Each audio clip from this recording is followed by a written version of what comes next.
14 આવ્યું તો કોઈ ચિંતા ના કરશો, આપણે ફરી કરીશું સુધી.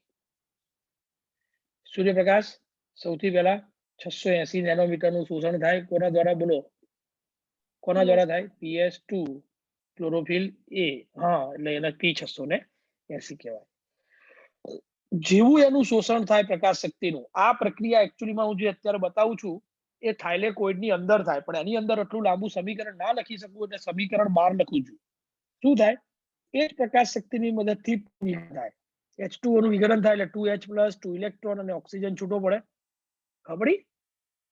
આ ઓક્સિજન સીધો વાતાવરણમાં ચાલ્યો જશે અને 2H+ અને 2 ઇલેક્ટ્રોન આગળ થાઇલેકોઇડની અંદર રહેશે. તો એ જ 2 ઇલેક્ટ્રોન જે મેં જોડ્યા એ જ ઇલેક્ટ્રોન આ 680 નેનોમીટર તરંગ લંબાઈની મદદથી કેવા થાય છે? ઉત્તેજિત થાય છે.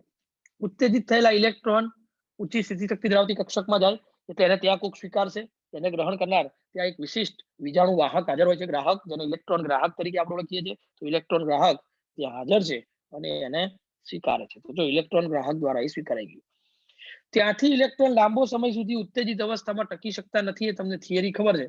એટલે ઇલેક્ટ્રોન ત્યાંથી પછી ધરા અવસ્થામાં પાછો અવસ્થામાં આવવાનો ટ્રાય કરે. પાછો અવસ્થામાં જ્યારે આવવાનો ટ્રાય કરે ત્યારે એને વિવિધ વિજાણુ પરિવહન તંત્રના ઘટકોમાંથી પસાર થઈને આવવું પડે છે, જેને ETS કહેવાય. અને ETS માંથી પસાર થઈ અને ઇલેક્ટ્રોન પાછા ફરે છે. એ દરમિયાન એમાંથી જે ઉર્જા ઉત્પાદિત થાય એનો ઉપયોગ કરી એડીપી ફોસ્ફેટ સાથે જોડાયેલી એટીપી નું નિર્માણ થાય છે. મેઇન ટોપિક હવે આવ્યો. શું? એ ઇલેક્ટ્રોન ત્યાંથી ETS માંથી પસાર થઈને પોતાના મૂળ સ્ત્રોત પાસે પાછા ફરતા નથી અને ક્યાં જાય છે? એ PS1 માં જાય છે. PS1 માં ઇલેક્ટ્રોન કોના આયા? PS2 ના છે. એના પોતાના તો PS1 માં હશે જ. પોતાના તો હશે જ. આ PS2 ના ઇલેક્ટ્રોન એનામાં આયા. હવે શું થાય? હવે PS1 વાતાવરણમાંથી 700 નેનોમીટર તરંગ લંબાઈ ધરાવતા પ્રકાશનું શોષણ કરે. શોષણ થાય એટલે બેટા અહીંયા આગળ ફરી એકવાર ઇલેક્ટ્રોન ઉત્તેજિત થાય.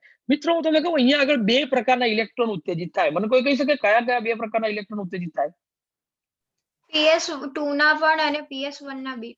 હા, એક PS2 ના ઇલેક્ટ્રોન જે PS1 માં PS2 માંથી આવ્યા છે અને બીજા PS1 ના પોતાના ઇલેક્ટ્રોન. You understand? એ બધે ઇલેક્ટ્રોન ઉત્તેજિત જાય. પણ હું અત્યારે તમને પહેલા કયો માર્ગ બતાવું છું. PS2 ના ઇલેક્ટ્રોન નું શું થાય પછી PS1 ની વાત કરું છું. ઓકે, PS2 ના ઇલેક્ટ્રોન નું શું થાય? તો કે ત્યાંથી ઉત્તેજિત થયેલા ઇલેક્ટ્રોન એ ઇલેક્ટ્રોન ગ્રાહક દ્વારા સ્વીકારવામાં આવે છે અને એ ઇલેક્ટ્રોન ત્યાંથી આગળ પેલા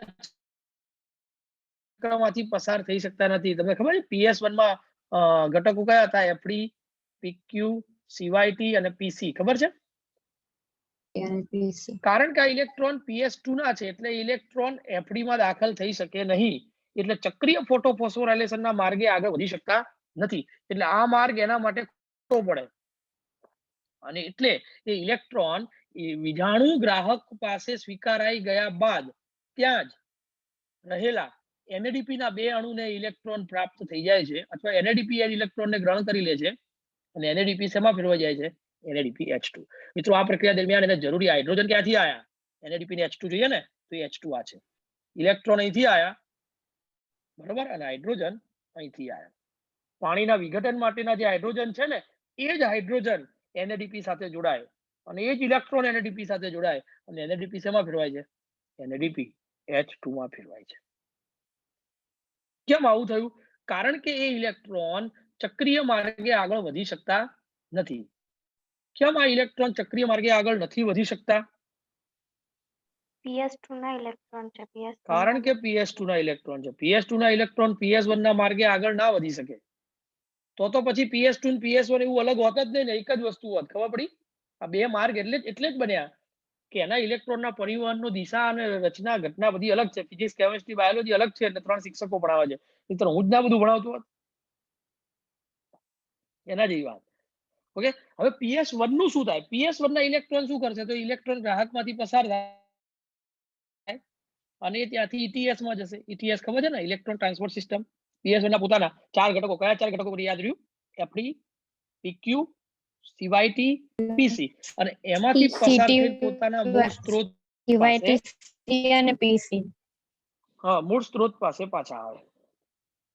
બરાબર, પણ મારે અહીંયા દર્શાવવું નથી કારણ કે આ આપણે અચક્રીય ભણી રહ્યા છે, ચક્રીય નથી ભણી રહ્યા. You understand? એટલે મારે ચક્રીયનો માર્ગ અહીંયા દોરવાનો થાય નહીં કારણ કે મેં નામ જ આપ્યું છે અચક્રીય. આ તો તમને સમજાવ્યું, આ બે પ્રોસેસ થાય. એટલે ચક્રીયના ઇલેક્ટ્રોન તો શું કરે ખબર પડે? એના PS1 થી આમ એનું ચક્ર ચાલ્યા જ કરે અને એટલા માટે આપણે એને ચક્રીય નામ આપ્યું. ખબર પડે? એનું આ ચક્રનું ચાલુ જ રહે. પાછા PS1 માં આવે, ત્યાંથી ઉત્તેજિત થાય, ઇલેક્ટ્રોન ગ્રાહકમાં જાય, ત્યાંથી TS માં જાય, ત્યાંથી પાછા PS1 માં આવે, ત્યાંથી પાછા ઉત્તેજિત થાય, ઇલેક્ટ્રોન ગ્રાહકમાં જાય, ત્યાંથી પાછા. Have you understand? એટલે PS1 ના ઇલેક્ટ્રોન તો એની બહાર ક્યાંય જતા જ નથી, એ ચક્કરડું એનું ચાલ્યા જ કરે છે અને એટલે એને આપણે ચક્રીય ફોટોફોસ્ફોર એ પહેલા ભણાવી દીધું મેં. ઓકે, કોઈને એ ખબર છે આને ઝેડ પરિયોજના એવું નામ કેમ આપ્યું? જો તો અહીંયાથી વાત તમને કરું છું ઇલેક્ટ્રોન આધારિત. અહીંયાથી ઇલેક્ટ્રોન ઉત્તેજિત થયા, જો અહીંયાથી ઉત્તેજિત થયા, ઉપર ગયા, પછી અધો દિશામાં પાછા આયા અને પછી પાછા ઉત્તેજિત થઈને NAD સાથે જોડાઈ ગયા. જો તો આ ઝેડ બન્યો, ઝેડ આકાર બનાવે. Z આકાર બની એટલે ઝેડ આકાર. ઇલેક્ટ્રોન નું પરિવહન આ ઝેડ આકારે બને છે. એટલા જ માટે ખાલી આને ઝેડ પરિયોજના, ઝેડ યોજના આપવા પાછળ બીજો કોઈ મુખ્ય હેતુ નથી. ઇલેક્ટ્રોન નો માર્ગ ખબર ને ઝેડ આકારનો છે. ખબર નહીં આ લોકો આને N યોજના કેમ ના આપ્યું નામ, પણ હવે એ લોકો છે વૈજ્ઞાનિકોને ખબર. બરોબર, આમ તો આમ સીધો તો એને જ દેખાય છે, પણ આવું બધું ચાલ્યા કરે આપણા બાયોલોજીમાં. સ્વીકાર લેવાનું, કોઈક વખત કોઈ આપણને કહે કે આવું છે તો આપણે એવું માની લેવાનું, સામે જીભાજોડી કરવાની નહીં. ઓકે, મને કહી શકો અચક્રીય ફોટોફોસ્ફોરાયલેશનમાં કુલ કેટલી ક્રિયાઓ થાય, કેટલી ઘટનાઓ બને? જેમ ચક્રીયમાં તમે કીધું ખાલી એક જ ઘટના બને, ATP નું નિર્માણ. એમાં ચક્રીયમાં કુલ કેટલી ક્રિયાઓ બને? તો અચક્રીય ફોટોફોસ્ફોરાયલેશનમાં 4 ક્રિયાઓ થાય છે. 4 ક્રિયા થાય. બોલો કઈ કઈ 4? તો કે જો પહેલા તો પાણીનું વિઘટન થયું, બીજું O2 નો ઉદ્ભવ થયો, ત્રીજું પ્રકાશ શક્તિનું શોષણ થયું, બંને પ્રકારની, અને ચોથું ATP નું નિર્માણ. મતલબ પ્રકાશ પ્રક્રિયા માટે જેટલી જોઈએ છે બધી પ્રક્રિયાઓ અચક્રીયમાં થઈ. 4 ક્રિયાઓ થઈ. ખબર પડે છે? NADPH2 નું નિર્માણ. હા, NADPH2 નું નિર્માણ, ATP NADPH2 નું નિર્માણ, પ્રકાશનું શોષણ, પાણીનું વિઘટન, O2 નો ઉદ્ભવ. થઈ ગયું? ડન છે? Okay, complete. ખબર પડે છે? કોઈ મને કહી શકશે અચક્રીય ફોટોફોસ્ફોરાયલેશન નામની ક્રિયા કુલ કેટલી વખત થાય? આ પ્રક્રિયા કેટલી વાર થતી હશે? 6 વાર. 6 વખત. 6 વાર. 6 વખત આખી આ પ્રક્રિયા થાય છે. 6 ટાઈમ. બરોબર? કેમ? એનો જવાબ હું આવતી વખતે આપીશ, અત્યારે નહીં આપી શકું તો એનો મતલબ મને કહેજો. ઓકે, તો મને કહેજો 6 વખત ચક્રીય થાય, 6 વખત અચક્રીય થાય, પણ 6 વખત ફોટોલિસિસ થાય. આ ત્રણેય પ્રક્રિયાને અંતે અંતિમ નિપજ શું મળવી જોઈએ? તો કે 6 ઓક્સિજન મુક્ત થાય, 12 NADPH2 બને અને 18 ATP બને. કોને ખબર પડી? આ બોલો, બધું સમજાઈ શકો કોઈ મને? 6 O2 ઉત્પન્ન થાય, કોણ સમજાઈ શકે?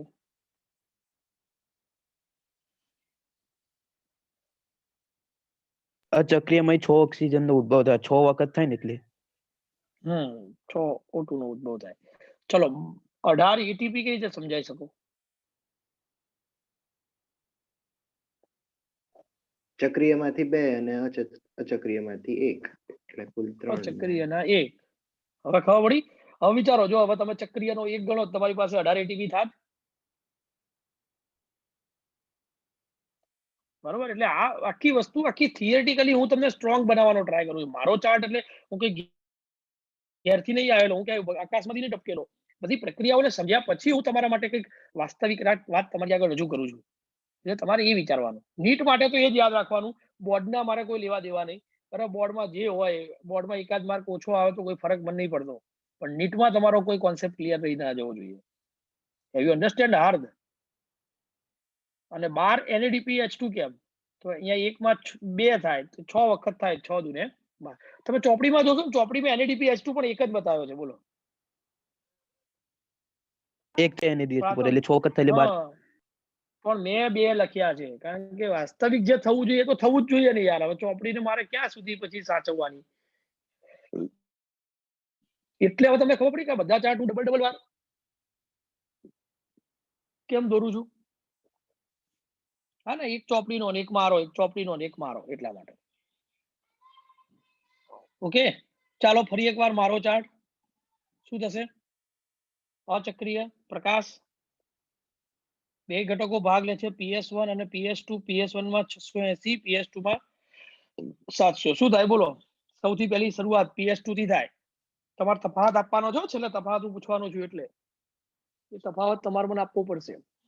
સૌપ્રથમ શું થશે બોલો?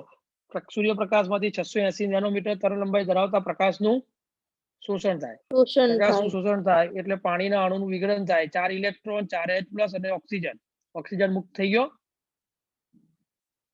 ઓકે, ઇલેક્ટ્રોન અંદર, આ બધી આખી પ્રક્રિયા અંદર જ થાય છે, એટલે મેં આવો એરો માર્યો. તો ત્યાંથી ઇલેક્ટ્રોન ઉત્તેજિત થાય. ઉત્તેજિત થયેલા ઇલેક્ટ્રોનને કોણ સ્વીકારશે? ઇલેક્ટ્રોન ગ્રહણ કરે. ગ્રહણ કર્યા બાદ ઇલેક્ટ્રોન નીચે ધરા અવસ્થામાં પાછા ફરે. પાછા ફરે દરમિયાન ખબર છે ને, ઇલેક્ટ્રોન પરિવહન તંત્રમાંથી પસાર થવું પડે છે.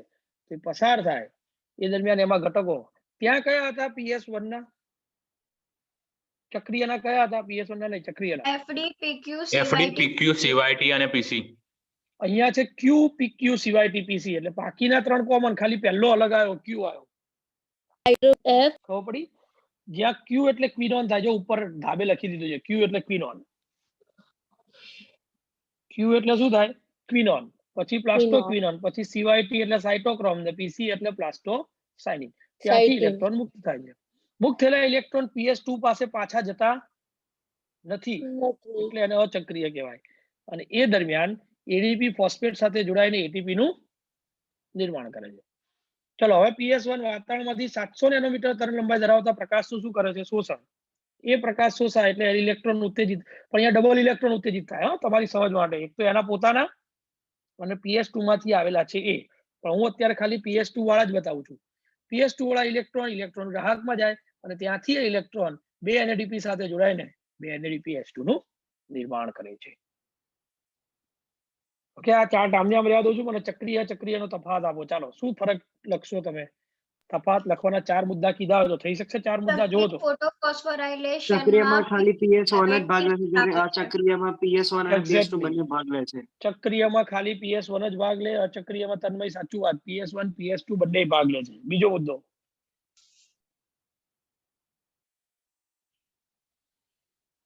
ચક્રીયમાં એટીપી જ ઉત્પન્ન થાય છે અને અચક્રીયમાં એટીપી અને NADPH2 બંને ઉત્પન્ન થાય.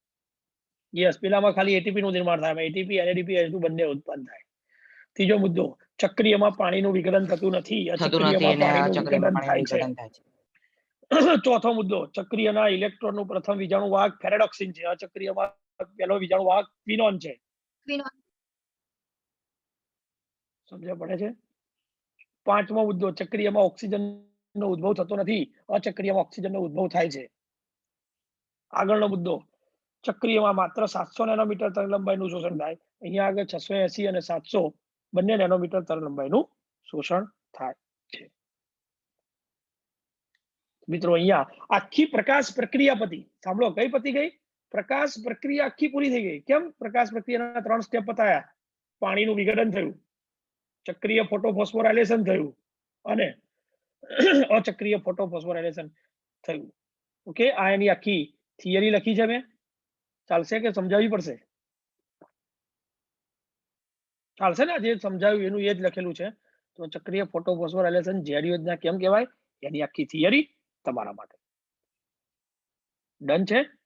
ઓકે, આટલે સુધી રાખો. ચાર્ટ 5 આયા, ચોપડીના બંને ચાર્ટ 5-5 વાર દોરવાના. બરોબર છે? બાકી જોઈશું આપણે સોમવારે આનાથી આગળ અંધકાર પ્રક્રિયા તરફ. ડન છે? એટલે શું રાખો, બાકી જોઈશું આપણે નેક્સ્ટ. Bye bye.